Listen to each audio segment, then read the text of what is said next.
प्रभु तेरी वाणी जीवन की रोटी, नैनों की ज्योति अंधेरा मिटाती।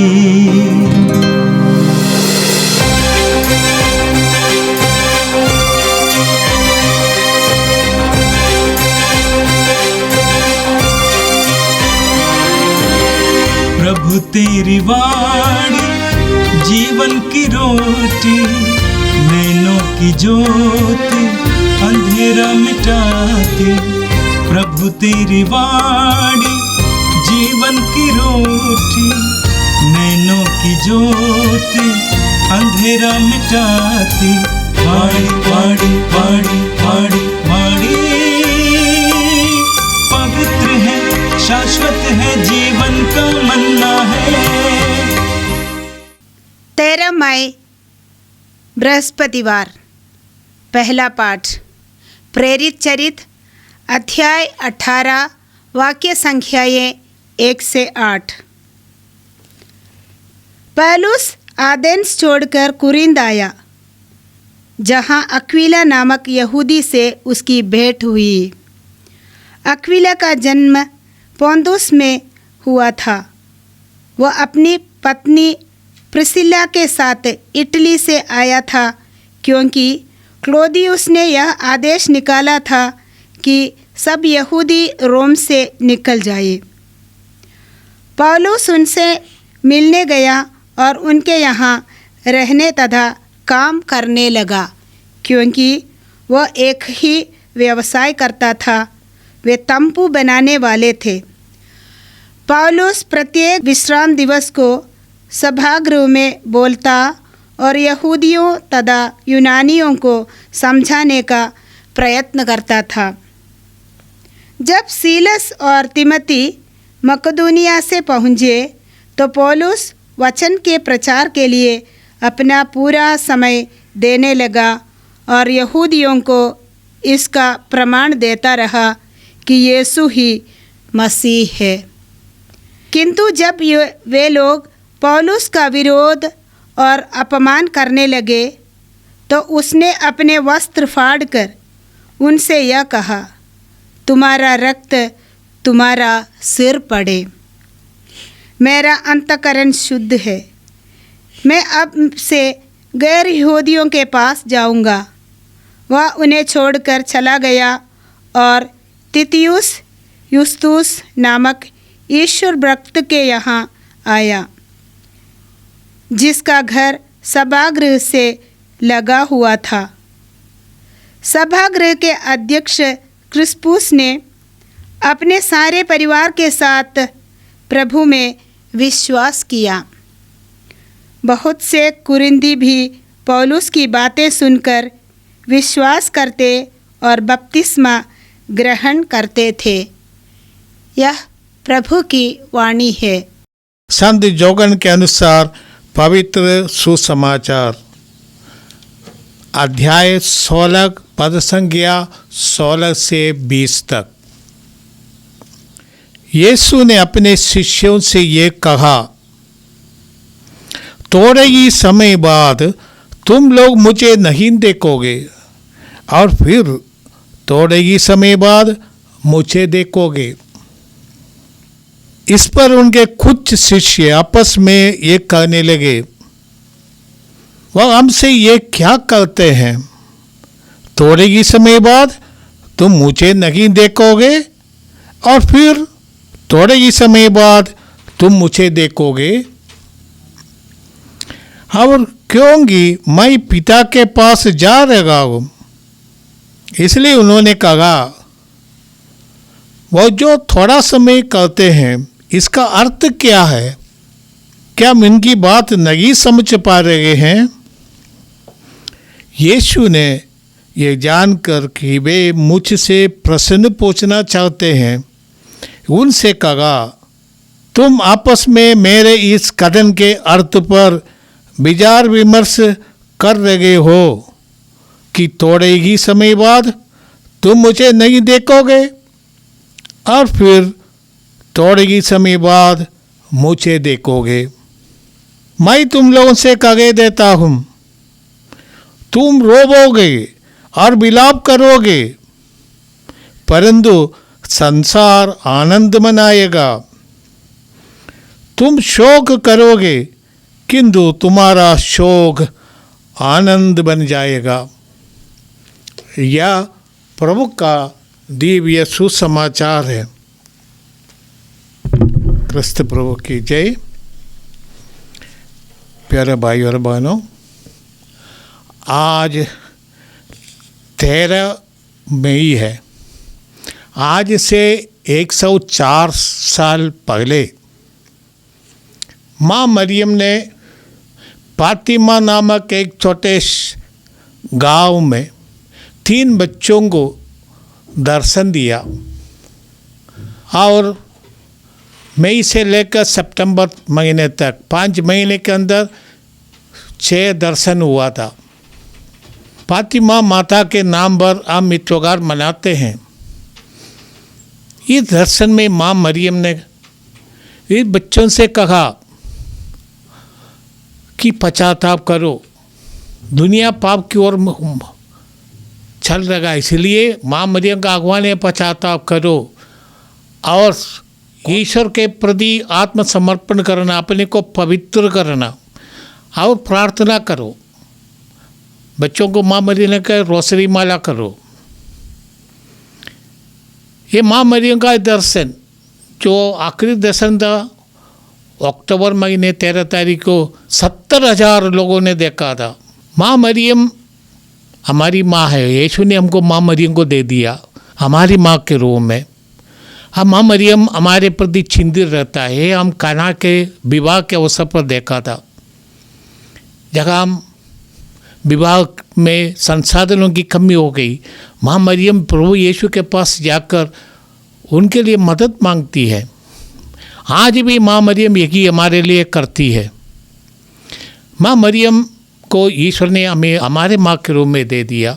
प्रभु यीशु ने हमें जोगन के माध्यम से अपनी माँ के रूप में माँ मरियम को दिया। कैथोलिक कलीसिया में माँ मरियम का सम्मान इसलिए करते हैं कि माँ मरियम ने ईश्वर का वचन यीशु को अपने गर्भ में धारण किया।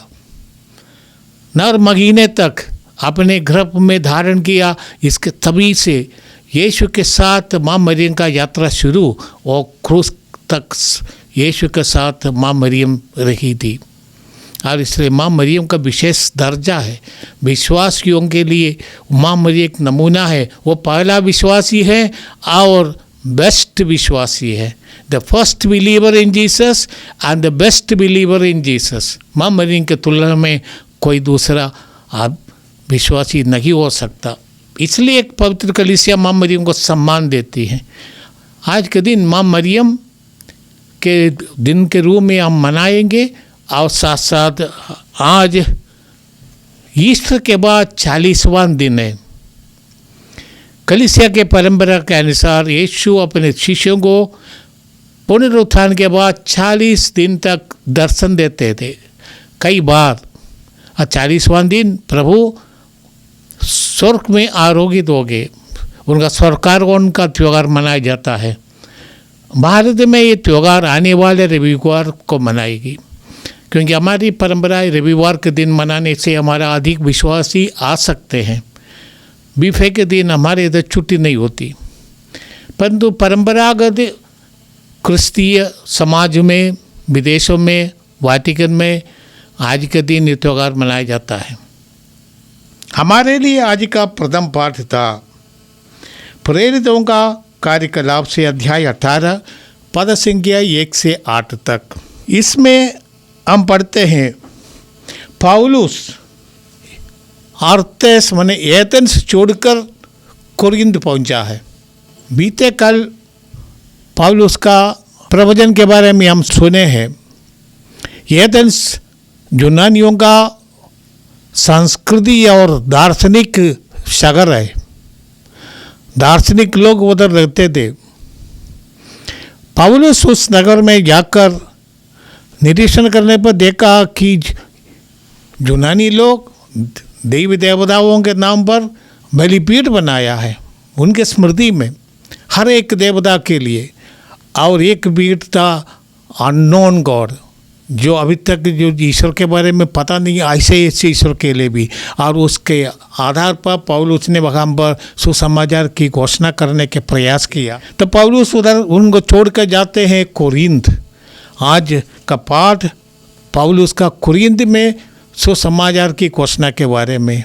वहाँ पर पौलुस अक्विला और प्रिस्किला नामक दंपति से मुलाकात करते हैं, और अक्विला पौलुस के जैसे तंबू बनाने में सक्षम व्यक्ति थे, और उनकी ये क्षमता का वो इस्तेमाल करते अपने लिए जीविका कमाते थे। और पौलुस भी तंबू बनाना जानते थे। हमारे इधर तंबू बनाते हैं बड़े बड़े त्यौहार के अवसर पर, जैसे दुर्गा पूजा है, बनारस में कई पंडाल बनाया जाता है। उसी तरह बहुत सुंदर तंबू बनाकर लोग पौलुस के ज़माने में जीते थे। पौलुस अपने हाथ से ये काम करते थे, इसलिए पौलुस बाद में लिखेंगे कि मैं अपने हाथ से काम किया है। पौलुस भी काम करता था, साथ साथ सुसमाचार की घोषणा करने के लिए पौलुस समय निकालता। पौलुस सुसमाचार का पवित्र वचन कोरिन्थ में बीज बोया जाता है। पौलुस लिखते हैं, सब लोगों में स्वतंत्र होने पर भी मैंने अपने को सबों का दास बना दिया, जिससे मैं अधिक से अधिक लोगों का उद्धार कर सकूं।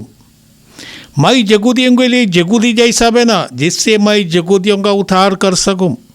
जो लोग संहिता के अधीन नहीं, उनका उद्धार करने के लिए मैं उनके जैसा बना। यद्यपि मैं मसीह की संहिता के अधीन होने के कारण मैं वास्तव में ईश्वर की संहिता से स्वतंत्र नहीं हूँ। मैं दुर्बलों के लिए दुर्बल जैसा बना, जिससे मैं उनका उद्धार कर सकूं। मैं सबों के लिए सब कुछ बन गया हूँ, जिससे किसी न किसी तरह कुछ लोगों का उद्धार कर सकूं। मैं ये सब सुसमाचार के कारण कर रहा हूँ, जिससे मैं भी उनके कृपादानों का भागी बन जाऊँ। यही पौलुस का मिशनरी मेथड रखा था। ये अपने को समर्पित कर दिया प्रभु के पवित्र वचन लोगों के तक पहुंचाने के लिए। दूर दूर पौलुस जितने बार उस जमाने में गया, सुसमाचार लेकर, पवित्र वचन लेकर, वो अपने सब कुछ निछावर कर दिया। आप पौलुस यहूदियों के बीच यहूदियों के जैसा सुसमाचार बोया, यूनानियों के पास आकर यूनानियों के जैसा बोया। आज यदि भारत में आता तो भारतीयों की संस्कृति के अनुसार बोता है। पवित्र वचन जो बीज बोया जाता है, जैसे प्रभु ने बीज बोने वाले के दृष्टांत के द्वारा हमें समझाया, अच्छे ज़मीन में बोए गए बीज अच्छा फल देता है, 100 गुना फल देता है। सुसमाचार का भी यही है। संस्कृति, भाषा, लोगों की आध्यात्मिकता, उनकी अभिलाषाएं, इसके अनुसार सुसमाचार का बीज जब बोया जाता है, वहाँ पर एक नई कलीसिया उस संस्कृति के अनुसार बढ़ेगा। भारत में हम कई संस्कृतियों का मिलाव है। भारत एक मोज़ेक होता है, जैसे इंद्रधनुष का कई रंग होता है। भारत की संस्कृति एक ही है। और यही आदिवासी क्षेत्रों में एक आदिवासी कलीसिया उस संस्कृति के अनुसार बढ़ेगा, और उनके थियोलॉजी और स्पिरिचुअलिटी, उनकी लिटर्जी, ये सब उसके अनुसार बनेगा। जब काशी के संस्कृति के अनुसार एक कलीसिया काशी में बनेगी, और इसी तरह दक्षिण में उनकी भाषा, उनकी संस्कृति के अनुसार कलीसिया बढ़ेगी। ये इंद्रधनुष जैसा सुंदर रहेगा। पौलुस का यही कार्य क्षमता है, और उनका मेथड यही था। हमें भी पौलुस प्रेरणा देते हैं, क्योंकि ये समय सीमित रहता है। प्रभु अपने शिष्यों को आज के सुसमाचार में बताते हैं, थोड़ा ही समय तुम मुझे देखोगे, और थोड़ा समय तुम मुझे नहीं देखोगे, फिर थोड़ा समय बाद तुम मुझे देखोगे। समय बहुत सीमित होता है। ये अंतिम वैल्यू के अवसर पर प्रभु ने बहुत विशेष महत्वपूर्ण बातों को समझाने की कोशिश करते हैं। प्रभु ने अपने शिष्यों से कहा, थोड़े ही समय बाद तुम लोग मुझे नहीं देखोगे, क्योंकि वो मारा जाएगा। यीशु इस दुनिया में आए, मरने के लिए आए थे, संसार को उद्धार करने के लिए आए थे और उनके लिए संस्कार को उद्धार करने के लिए क्रूस पर मरना अनिवार्य था।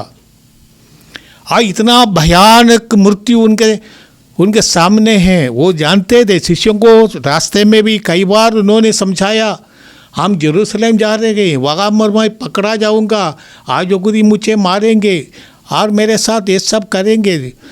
पेतरुस कह रही आपके साथ ऐसा नहीं होने दी जाता है, परंतु ईश्वर की योजना है। कि एमाउस जाने वाले शिष्यों को यीशु ने समझाया, हे मंदबुद्धियों, क्या तुमको मालूम नहीं है कि मसीह को क्रूस पर मरना था? जब यीशु मरते हैं, उनका विरोधी सोचते हैं अभी हम जीत गए, यीशु मारे गए। इतना अपमानजन क्रूस की मृत्यु उनको देखकर आनंदित हो गए, यीशु मर गए। उनके सामने सोचा कि समाप्त हो गया, परंतु यीशु ने कहा थोड़े देर बाद तुम मुझे देखोगे। पुनर्जीवित यीशु शिष्यों के पास आते हैं। हमारा विश्वास का ये आधार है कि यीशु हमारे पापों के लिए मरे और तीसरे दिन मृतों में से जी उठे। ये यीशु का पुनरुत्थान, ये हमारा विश्वास का आधार। यदि यीशु नहीं जी उठा है, यदि यीशु नहीं मरा और नहीं दफनाया गया और नहीं जी उठा, तो हमारा विश्वास बेकार है। यीशु प्रेरितों के सामने ही मारे गए थे और वे दफनाए गए और तीसरे दिन जी उठे। यीशु के पुनरुत्थान का सबसे बड़ा प्रमाण है पौलुस, जो यीशु का विरोधी, यीशु के शिष्यों का विरोधी, यीशु के शिष्यों को मार डालने के नेतृत्व करने वाला पौलुस, उनका मन परिवर्तन हो गया। अभी पौलुस पुनर्जीवित यीशु की घोषणा करने के लिए घूमते हैं, पूरा विश्व में जाते हैं, क्योंकि उन्होंने देख लिया यीशु जिंदा है, यीशु अभी भी जिंदा है। यीशु ने कहा तुम्हारा ये दुख थोड़ा ही समय के लिए है, जब तक हम संसार में रहते हैं हमारे जीवन में दुख होगा, परंतु ये थोड़ा समय के लिए। और ये दुख हम यीशु के क्रूस के साथ जोड़ दे, हमारे दुख को यीशु के दुख के साथ जोड़ देने से हमारे लिए और संसार के लिए उद्धार का कारण बनेगा। जब तक हम संसार में रहेंगे दुख का सामना करने का अवसर होगा। ये नहीं है कि हमारा विश्वास की परीक्षा होती है दुख के माध्यम से, ये नहीं विश्वास करने से हमको दुख नहीं लगेगा, रोग नहीं लगेगा, मरेगा नहीं, हम सब मरेंगे, परंतु मृत्यु के द्वारा ही हम अनंत जीवन के पात्र बन जाते हैं। आइए आज प्रभु हमसे कहते हैं तुम्हारा दुख आनंद में बदल जाएगा। जो दुखपूर्ण वातावरण रहेगा गुड फ्राइडे का, हाँ वातावरण बदल जाता है। ईस्टर पुनरुत्थान यीशु के मृतकों में से जीव उठने के कारण शिष्यों का आनंद असीमित था। आइए हमें भी प्रभु इस बलिदान का समारोह, प्रभु की मृत्यु और पुनरुत्थान का समारोह मिसा बलिदान में भाग लेने के लिए बुलाए हैं। आइए हम प्रार्थना करें। ये प्रभु हम तुझे धन्यवाद देते हैं। सबसे पहले हम तेरे पुत्र यीशु मसीह के लिए हम धन्यवाद देते हैं। उन्होंने हमें इतना प्यार किया कि हमारे लिए क्रूस पर मरे। मरते वक्त यीशु ने अपनी माँ को हमें दे दिया, हमारे माँ के रूह में। ये तेरी माँ है। हम माँ मरियम हम अपनी ये जिम्मेदारी पूरी करती आई है। कलीसिया में माँ मरियम कई बार दर्शन दिया बच्चों को या पुरोहितों को या धर्मभगिनों को, अभी भी करती है। हमें पश्चाताप की ओर प्रेरणा देती है। कहती है जैसे उन्होंने कहा तुम ऐसे ही करो। यीशु ने जो शिक्षा दी उसके अनुसार जीने के लिए प्रेरणा देती है। आज प्रभु यीशु ने हमें सिखाया है, हमारा जब तक हमें ज़िंदगी में संसार में रहते हैं हमें दुख भोगना पड़ेगा, परंतु ये दुख थोड़ा समय के लिए है। हाँ, जितना हम दुख सहते हैं उसके अनुरूप हमारा आनंद बढ़ेगा, क्योंकि हम पुनरुत्थान का सहभागी बनेंगे। हे पिता, दुख के समय, कष्ट के समय, कठिनाइयों के समय, मृत्यु के समय हम ये याद रखें कि तू हमारे साथ है। प्रभु यीशु ने कहा तुम्हारा जी घबराए नहीं, मैंने संसार को जीत लिया है, तुम विश्वास करो, अब मुझ में भी विश्वास करो। ये प्रभु ये विश्वास का वरदान तूने हमें दिया है, इसलिए हम धन्यवाद देते हैं। रोज की रोटी का इस प्रवचन सुनने वाले सभी भाई बहनों को कष्ट सहने का अपने कष्टों को ईश्वरीय वरदान के रूप में बदलने की शक्ति तू प्रदान कर। ये प्रार्थना हम करते हैं हमारे प्रभु क्रिस्त के द्वारा, आमीन। प्रभु तेरी वाणी जीवन की रोटी, नैनों की ज्योति अंधेरा मिटाती। वाणी वाणी